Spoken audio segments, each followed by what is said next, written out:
Hello friends, welcome back KPS store channel நண்பர்களே. இன்றைக்கி இந்த வீடியோவில் மிக முக்கியமான எச்சரிக்கையான ஒரு ஆன்மீக ஜோதிட விஷயத்தை தான் இப்போ இந்த வீடியோவில் அதிரடியாக பார்க்க போகிறோம். அதிரடியாக பார்க்குறதுக்கு முன்னாடி என்ன விஷயம் அப்படிங்கிறத பார்க்கலாம் வாங்க.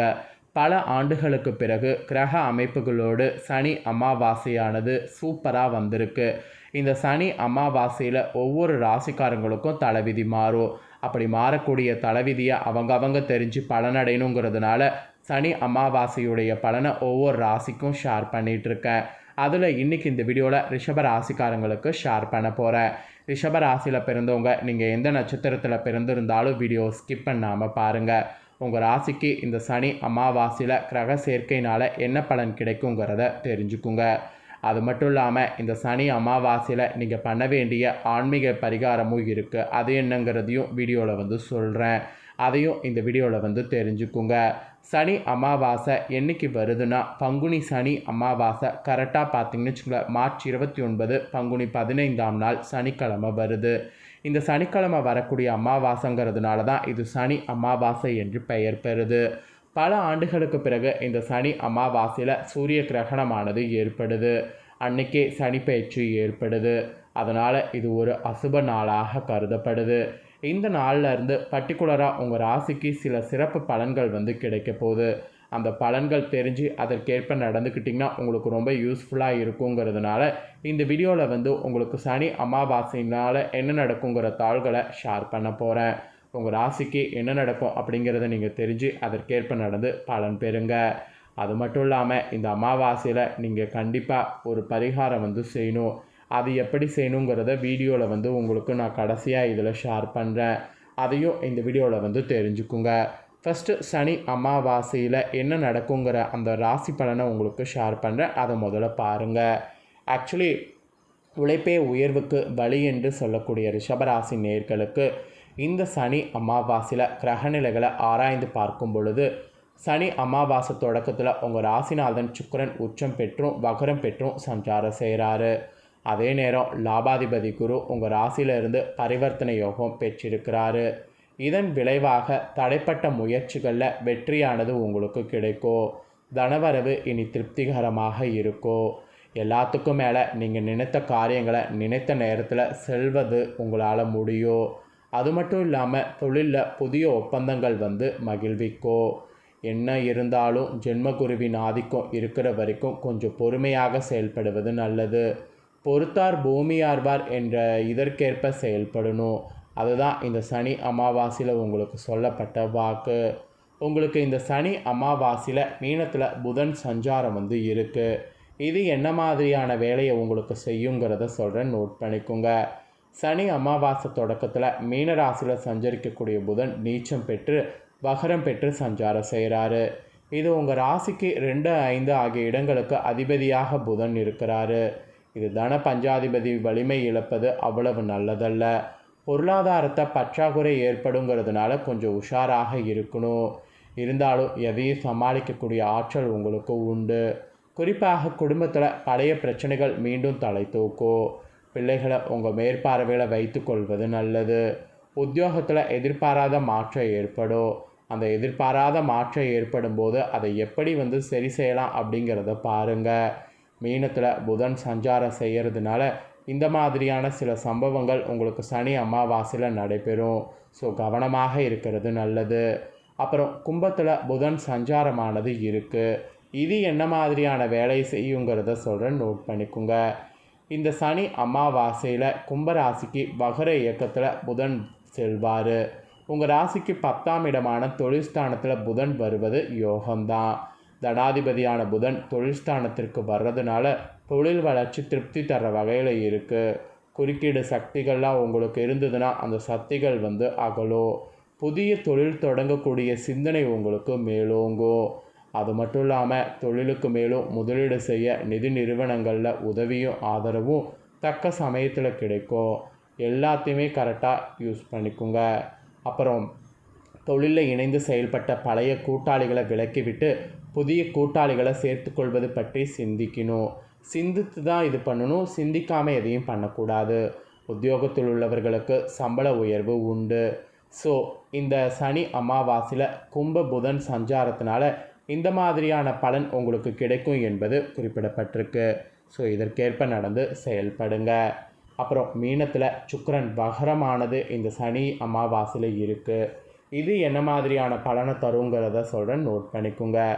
மீன ராசியில் சஞ்சரிக்கக்கூடிய சுக்கிரன் இந்த சனி அமாவாசை முழுவதும் வக்ரம் பெற்று சஞ்சரிக்கிறாரு. மேலும் குருவோடு பரிவர்த்தனை யோகமும் பெற்றிருக்கிறாரு.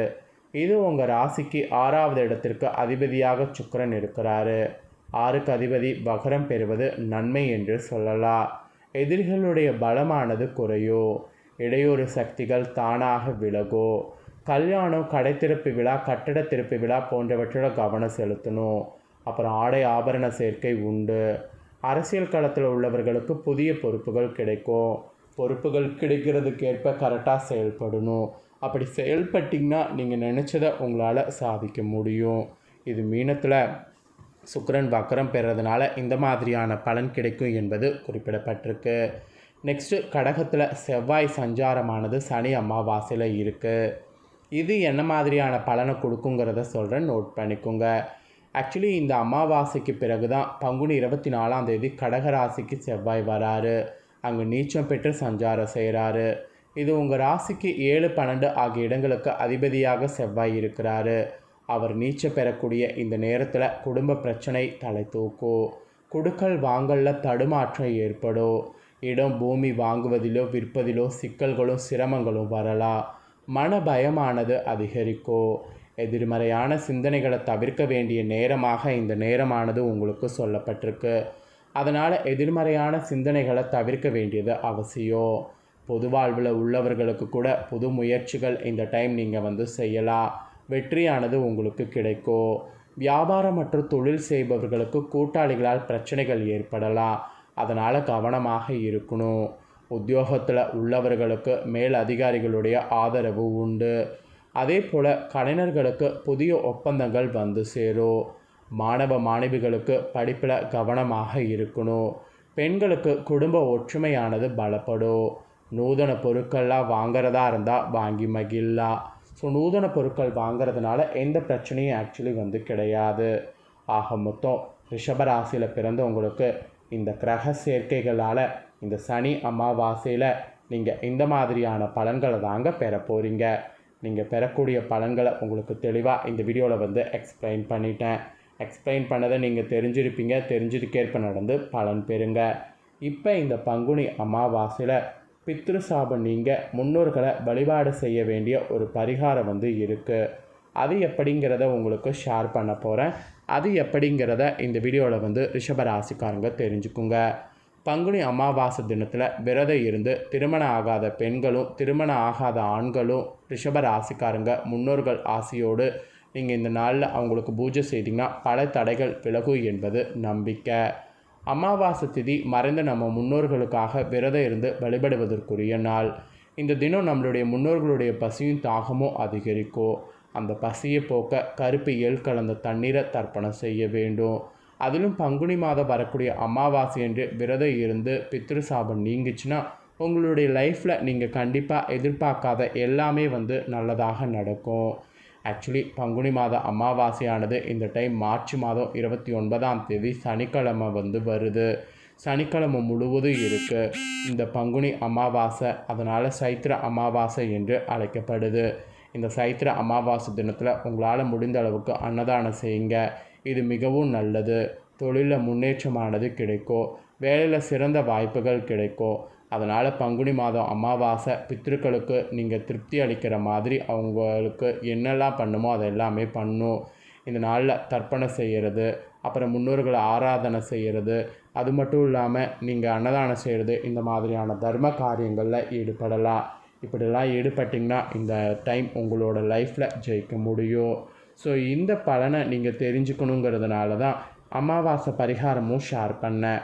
எல்லாமே இந்த வீடியோவில் ஷேர் பண்ணிட்டேன். ஷேர் பண்ணதை தெரிஞ்சிருப்பீங்க. தெரிஞ்சதுக்கேற்ப நடந்து பலன் பெறுங்க.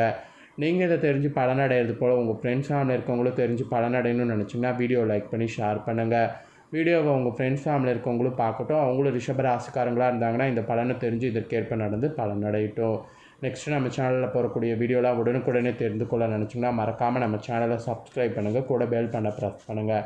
அதை பண்ணிட்டீங்கன்னா நான் போகிற மற்ற அப்டேட்டான எல்லா வீடியோஸும் உடனுக்குடனே தெரிந்து கொண்டு பயனடையலாம். ஸோ மறக்காமல் சப்ஸ்கிரைப் பண்ணி பெல் பண்ண ப்ரெஸ் பண்ணுங்கள். நெக்ஸ்ட்டு மிதுன ராசிக்காரங்களுக்கு என்ன பலன்கிற புதிய வீடியோவில் வந்து சந்திக்கிறேன். தேங்க்யூ.